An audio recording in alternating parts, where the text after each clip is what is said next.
hung so in sit lệ hình sal in tô ni lum in zol hanu ahum so kizi sit lệ ahin sava kizi ava hoi na bangin ke dingin nang nahi e kalung laya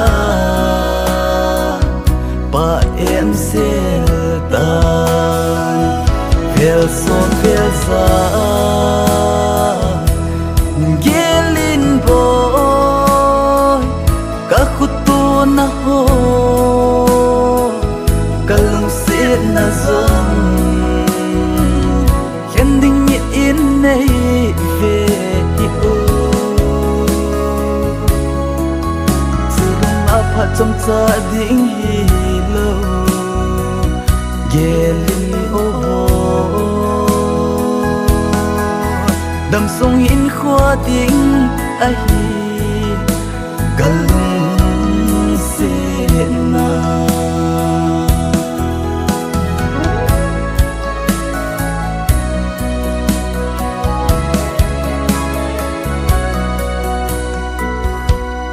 cây miệt in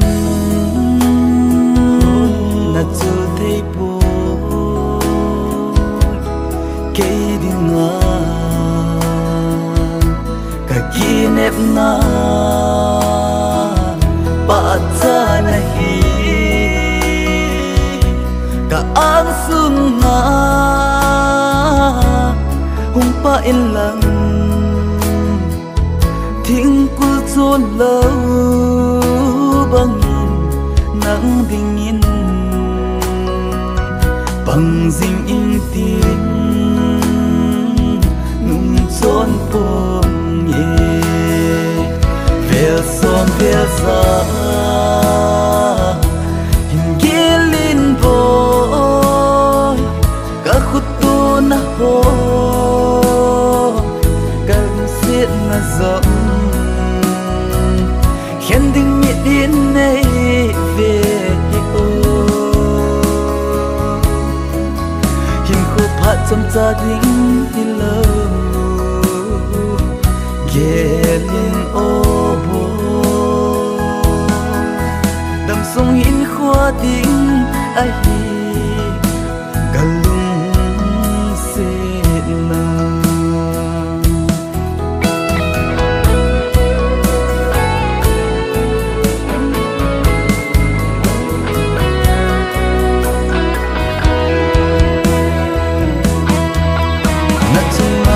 kinep na ho pa cha pa ding kun pa thanai lo bang in ka ge kinep nan ka dim me selung mo hi o lung lai a sum pi bang na mon mang te lo